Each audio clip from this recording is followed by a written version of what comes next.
आपण पाहत आहात राजगड न्यूज। सत्यता हीच आमची ओळख।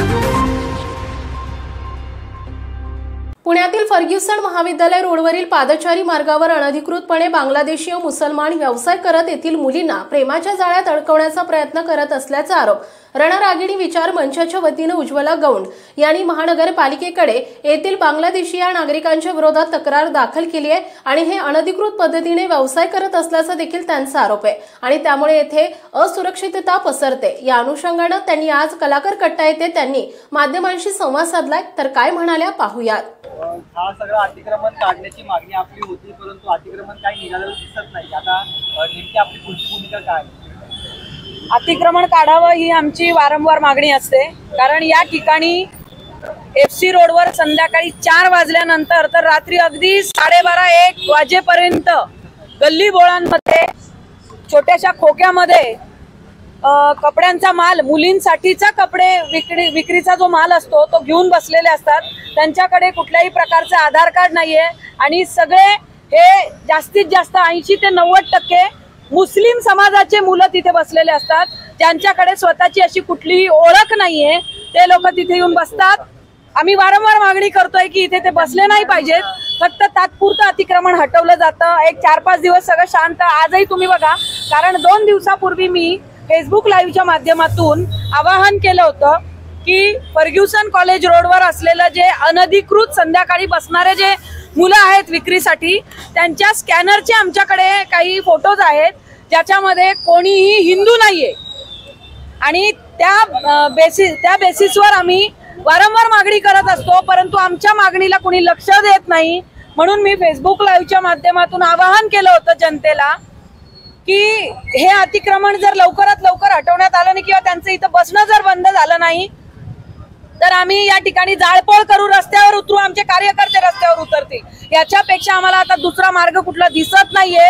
परंतु आज सकाळपासूनच मला वाटतं माझ्या आवाहनामुळे इथून हे सगळं अतिक्रमण उठवण्याचं यांचं काम सुरू आहे, असं डेक्कन पोलीस स्टेशनच्या PI मॅडम ज्या आहेत गिरीशा निंबाळकर मॅडम यांनी आता असं सांगितलेलं आहे की आम्ही आता काही बसू दिलेलं नाहीये आणि आमचं ऑलरेडी काम सुरू झालेलं आहे त्या गोष्टींवर। परंतु हे तात्पुरतं नकोय, आम्हाला हे कायमस्वरूपी बंद झालेलं पाहिजे। आम्ही लव जिहादवर काम करणाऱ्या महिला आहोत। आम्ही काही केसेस ज्या हँडल केलेल्या आहेत त्यांची सुरुवातच FC कॉलेजवरनं झालेली, FC कॉलेज रोडवरून झालेली आहे। कारण की इथून मुलं काय करतात, ज्या मुली खरेदीला येतात त्यांच्याकडनं त्यांचे नंबर्स घेतात आणि त्या नंबर्सवर आम्ही नवीन स्टॉक आला की तुम्हाला पाठवतो असं सांगतात आणि अशा माध्यमातून त्यांचं कम्युनिकेशन सुरू होतं आणि त्या मुलींना अगदी प्रेमाच्या जाळ्यात अडकवून त्यांना धर्मांतरांपर्यंत, तर त्यांना फार त्या मुली गरोदर राहतात आणि त्यांचं धर्मांतर होऊन कधी कधी त्यांच्यावर हिंसाचार पण केला जातो।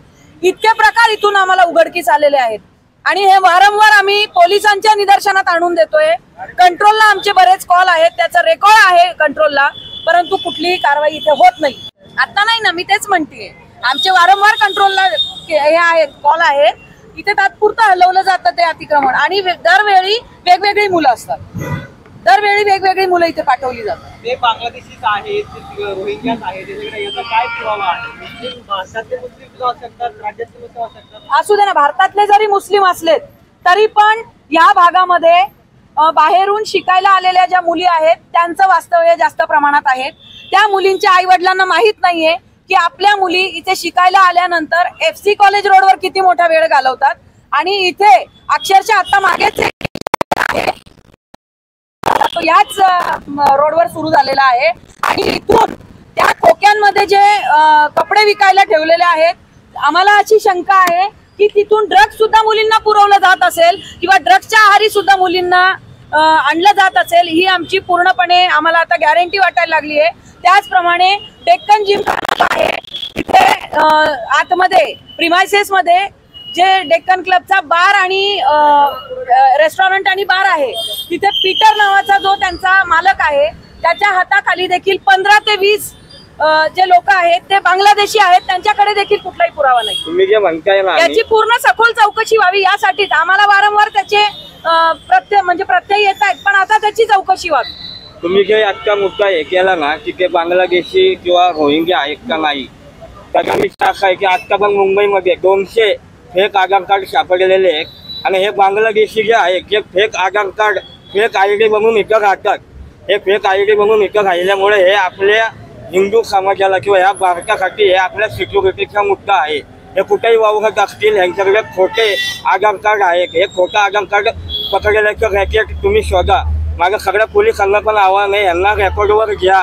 तुम्ही त्यांचे आधार कार्ड त्यांचे डॉक्युमेंट प्रॉपर आहेत का बघा.